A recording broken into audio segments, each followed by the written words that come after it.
السلام علیکم سامعین، 20 شوال المکرم اور 11 مئی ہے۔ خبر کا عنوان ہے مولانا توقیر رضا کے خلاف مقدمہ درج۔ مقدمہ کیوں درج ہوا ہے اور کہاں درج ہوا ہے، پولیس کیا کہہ رہی ہے، پوری خبر سنیے۔ بریلی کے قصبہ فرید پور میں ایک انتخابی پروگرام میں مولانا توقیر رضا نے اشتعال انگیز بھڑکاؤ بیان دیا تھا، ایسا پولیس کا کہنا ہے۔ اسی وجہ سے مقدمہ درج ہوا ہے۔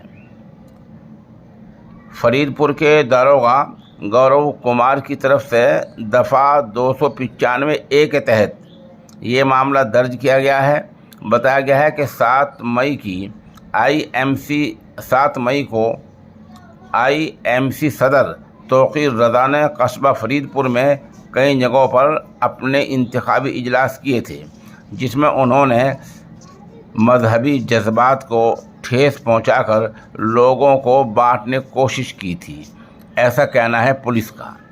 فرید پور انسپکٹر دیا شنکر نے صحافیوں کو بتایا کہ معاملہ درج کر لیا گیا ہے اور ویڈیو بھی سامنے آیا ہے، ثبوتوں کی بنیاد پر آگے کارروائی کی جائے گی۔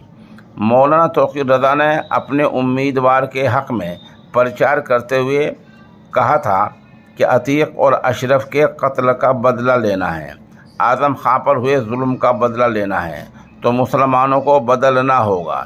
بھاجپا اور سماجوادی کے بارے میں کہا تھا کہ مسلمانوں پر ظلم کے لیے بھاجپا ذمہ دار ہے تو سماجوادی بھی کم قصوروار نہیں ہے۔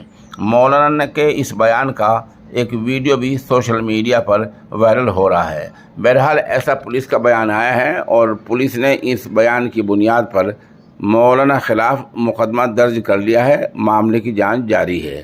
ہماری اس رپورٹ کی بنیاد پولیس کا بیان ہی ہے۔